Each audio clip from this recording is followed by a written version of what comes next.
Welcome to the ERN Spotlight with Eli Samuel.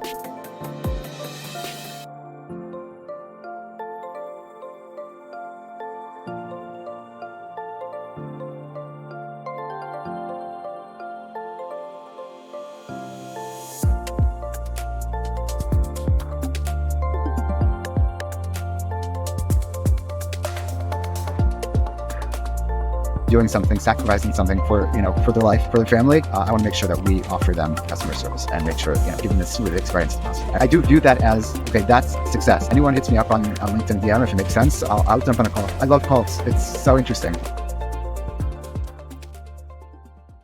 Welcome to the ERN Spotlight. I'm Eli Samuel, and today we're sitting with Eli Samuel. Eli, can you tell us what your company does? Hi, yeah, sure. Thanks for having me. Okay, so I run a custom Android operating system company.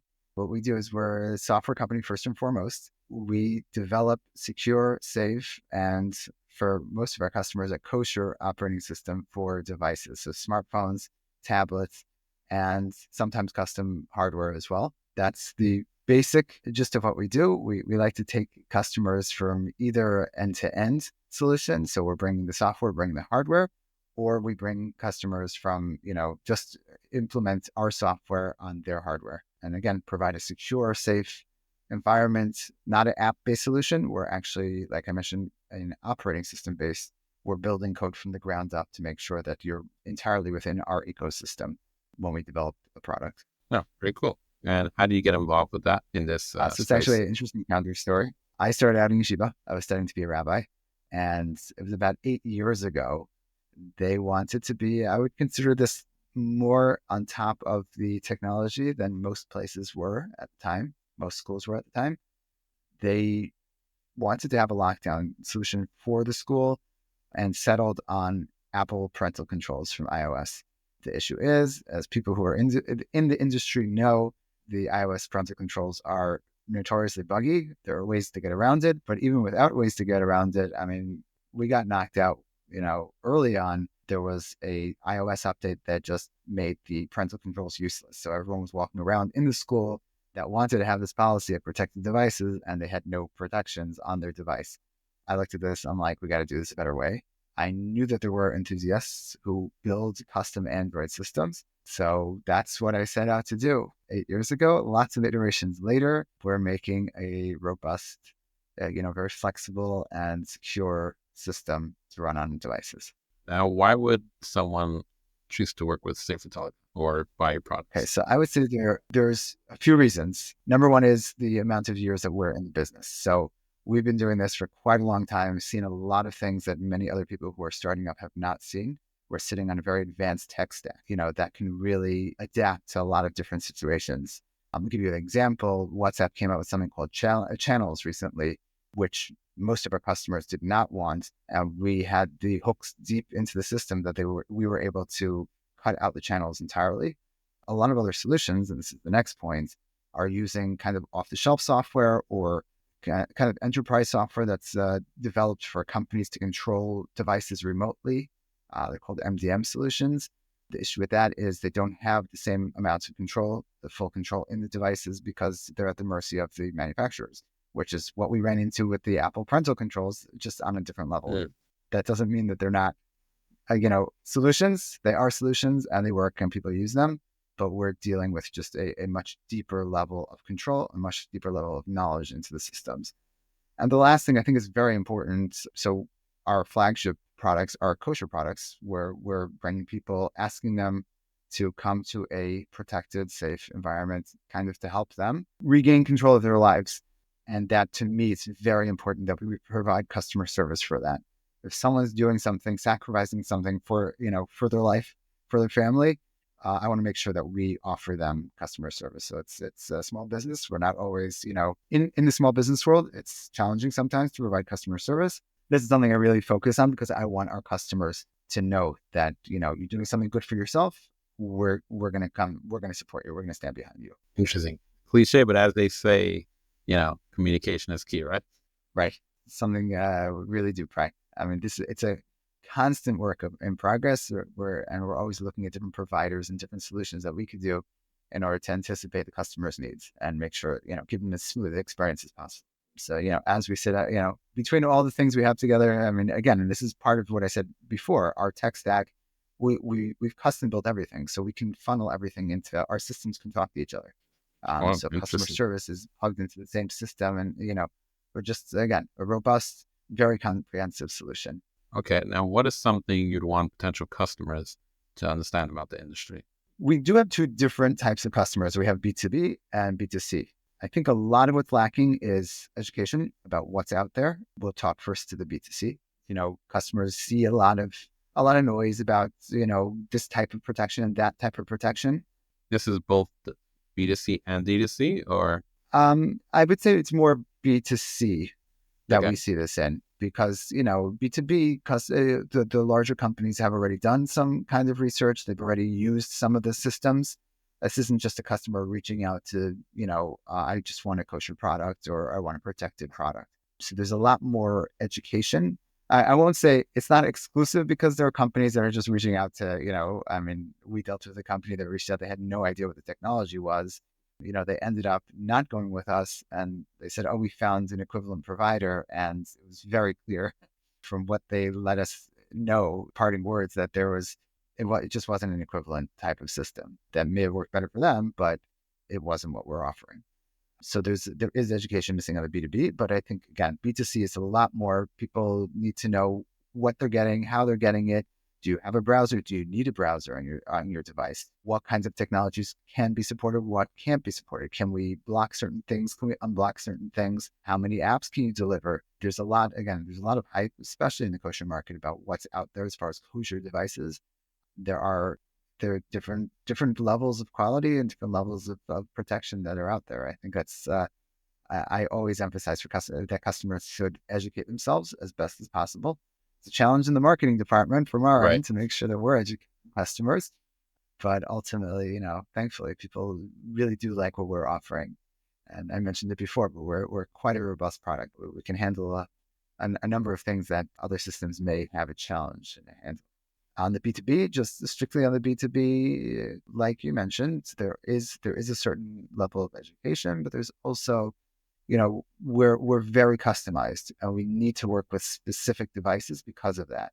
So if a solution can work with all devices, that means it's not the same level of security that we're running here. We're writing code for every device. So, we will sometimes deliver the hardware solution to a company and we'll select the hardware, we'll select the device.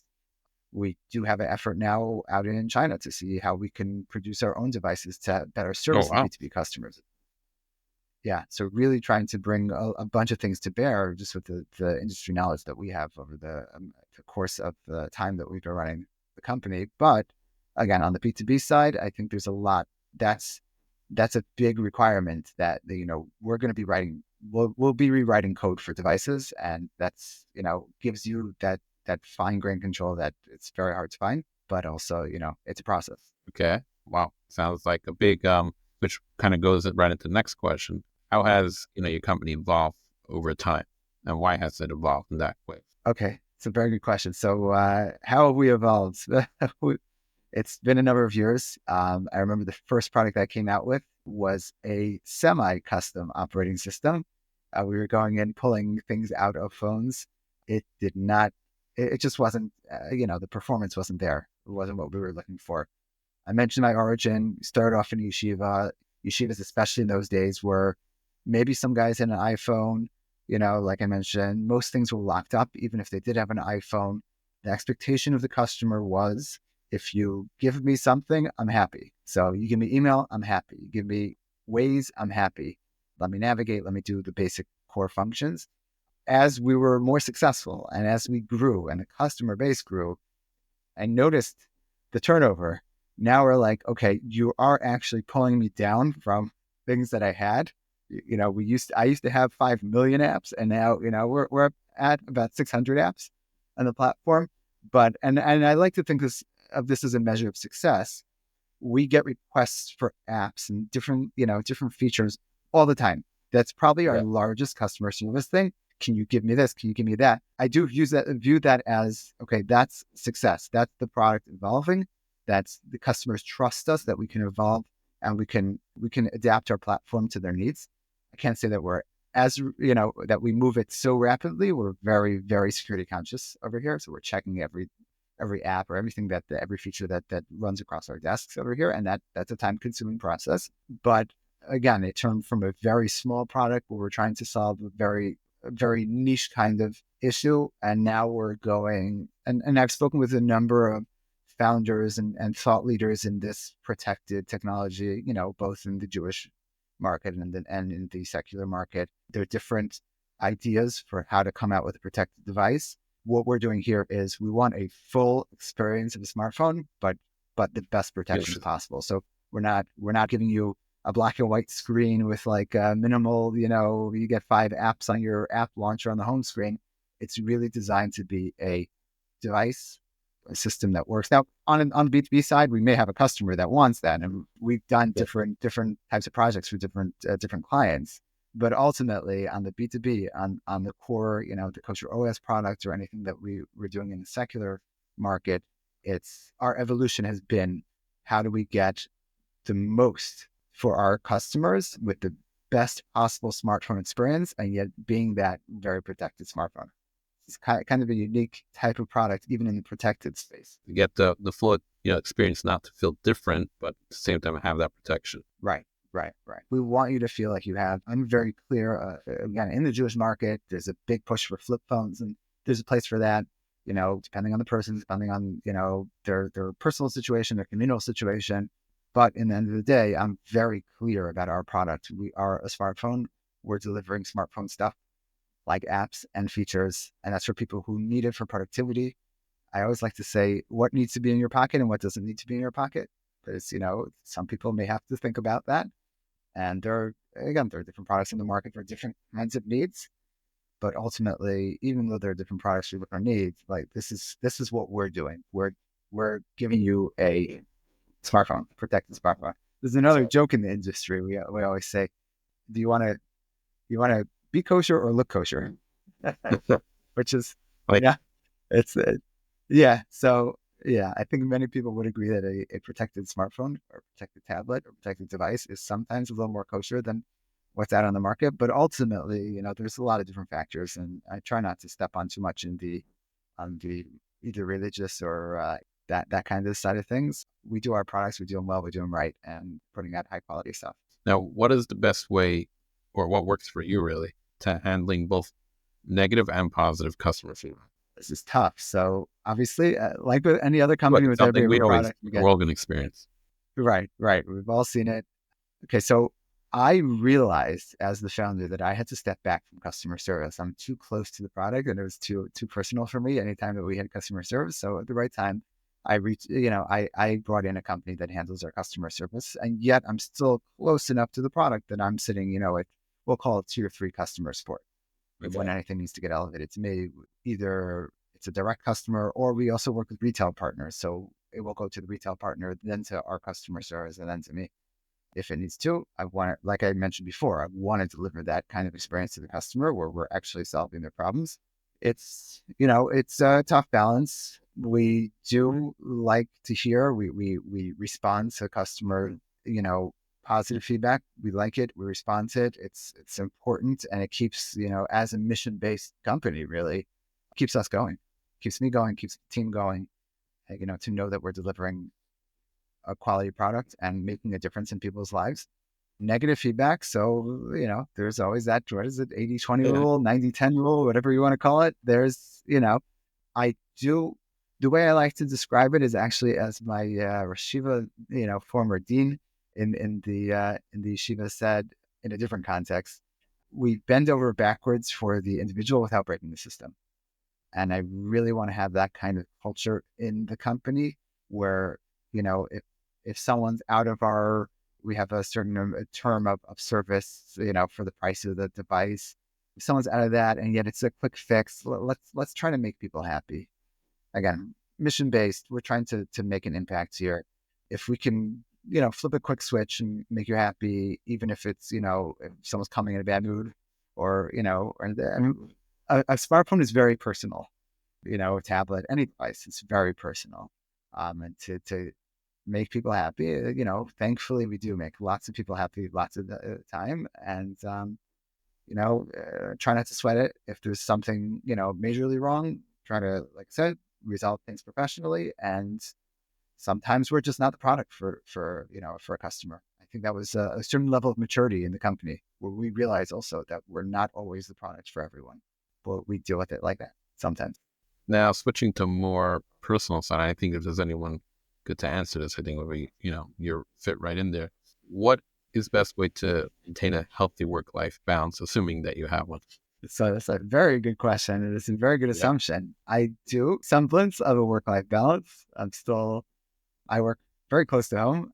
I like to say we're a global company, and yet I'm still based, from a home-based office, so we'll deal with partners, like customer service, engineering, everything is out.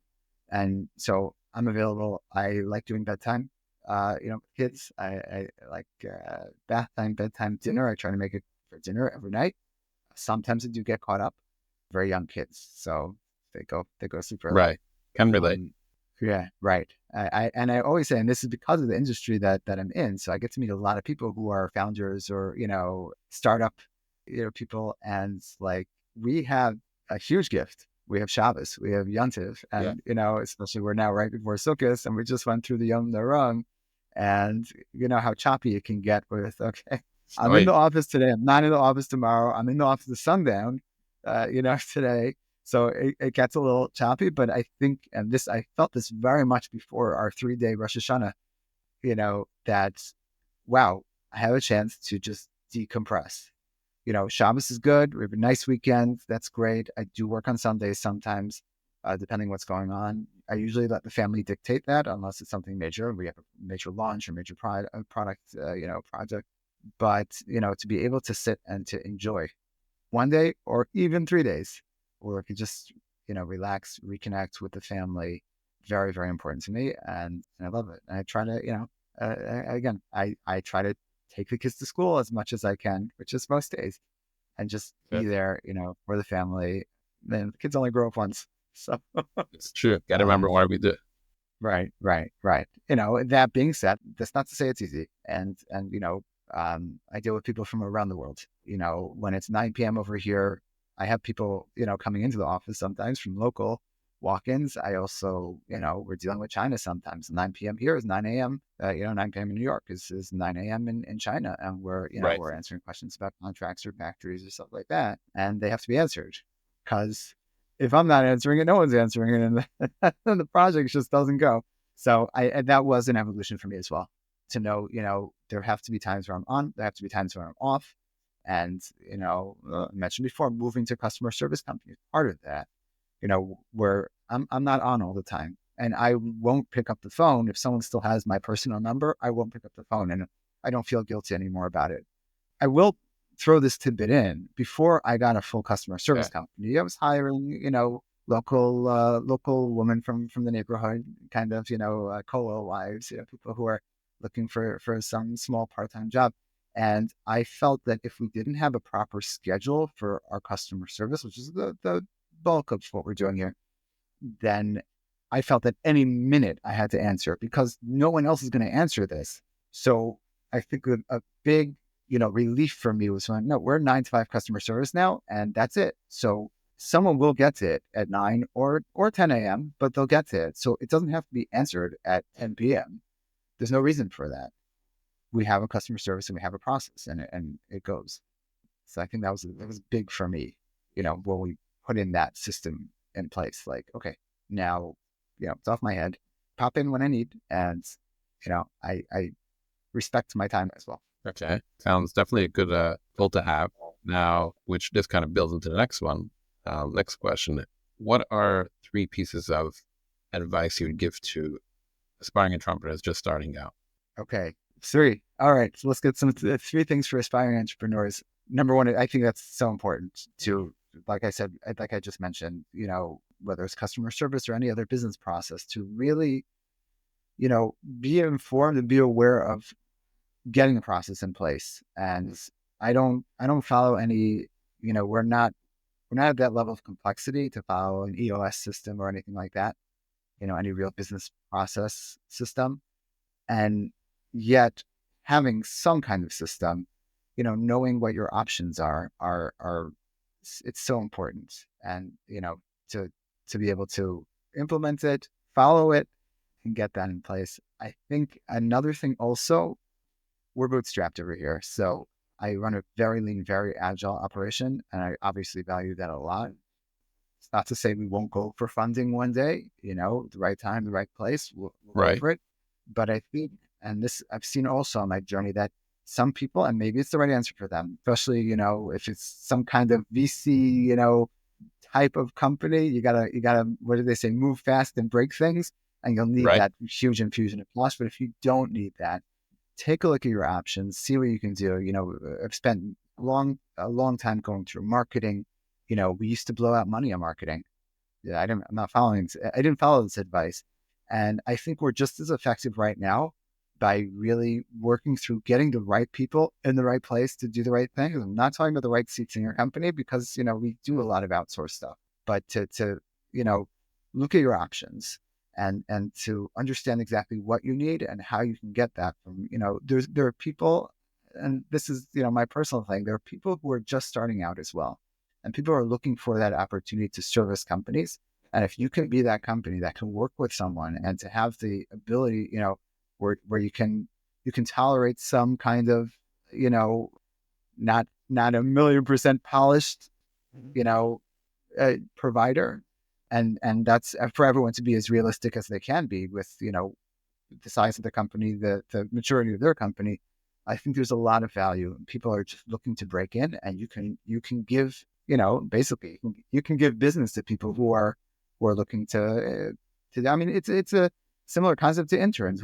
I've brought in interns quite a number of times, and people are looking for that opportunity. And I've told them, this is your opportunity. Here's a company. Don't break it too much, but let's get you on a non-critical system, especially on the development department, software development, and let's see what you can do. I think that really rolls into the third thing, patience. And this is something that I will call it struggled with. You know, I started this as a hobby, really, and like I said, in the yeshiva, and as it got more serious, as it grew, there are certain times I'm like, okay, this has to grow bigger, this has to grow faster. And, obviously, as religious people, we feel, okay, God has a plan anyways, and that's so important to know. Right. Um, and it's also, but things take time. Things take time Yeah. to evolve. Have the patience, stick it out. Obviously, everyone has to consult with their own business people, and let's see what that means for them. But if you can stick something out and you can be patient, the founder's entrepreneur journey is a roller coaster. No one's going to deny that. Even the people who look great on social media, there are some really down days, and there's some really high days as well. But that I think a Not certain all level, fun again, and games. business maturity of patience, man. Right, right. But you need that patience, and really to be able to see that through. I think is we'll call that the third important point. Okay. Thank you for that great interview. Like, how can people get in touch with you? Okay, so me personally, I'm on LinkedIn a lot. That's one Yeah. of the things that we found the company to take care of. Yes. We love LinkedIn. But yeah, I post a lot. I'm very much on top of it, and that's really where I like taking the business opportunities. That being said, obviously I have a website, kosheros.com. That's for our flagship products. We are working on a larger secular build out right now, so that would be another place for people to take a look if they're looking for those B2B opportunities, or the B2C in the more secular world, secular market. And yeah, I mean, anyone hits me up on LinkedIn DM, if it makes sense, I'll jump on a call. I love calls. It's so interesting. Like, I hate typing out messages to people. I hate emails. I know we've spoken about this before. Yeah. I just Everyone has their I own, don't. way that Yeah, they I prefer. cannot write an email. I'd sooner be 3 days late to responding to an email than actually have to type the email. Right. So that's just what it is. So again, I also love the personal connection. Like, I'll jump on a video call, I'll jump on a phone call. Same here. I do a lot of WhatsApp business as well, because that's especially in our community, that's where a lot of business is done, and that's how I'm on the ERN. You Right. know, that's been an invaluable resource as well Always to good get to the right hear. people. And just, I'll tell you this: when I started in, and this wasn't the question, but I'm going to tell you anyway. When I No, sure. started in business, so again, I come from a yeshiva that is very much into producing leaders in the community, which Okay. means most people are rabbis, most people are in the Klin Kodesh clergy, whatever you want to call it, on some level. And with that came zero business network. I had nothing really. Okay. I mean, we'll call it stumbled for lack of a better term. We stumbled on this business. Obviously, we know someone has a plan for us upstairs. That's why things Always. happen. But really, to be able to find networks of people, including, it's a big part is the ERN, that where I could just throw a question out there, and someone probably has an answer, or has been there, Right. or is struggling through the same thing. All of those, just again, starting from where I started from, they didn't exist. We just don't have it. The best I have are people who are executive directors in institutions. Some of them are good businessmen, and yet they Right. don't run into the same issues or concerns or challenges that we would have in running a real business. Some of them are worse. They have worse Yeah. problems. Everyone has some challenges. Right, right. But to have that in business and to have such a large network, I think is huge, huge. Well, really great connecting. Thank you, Ellie. Until next time, thanks for watching the ERN Spotlight. Sure, it's been a pleasure. Thank you. Thank you for having me.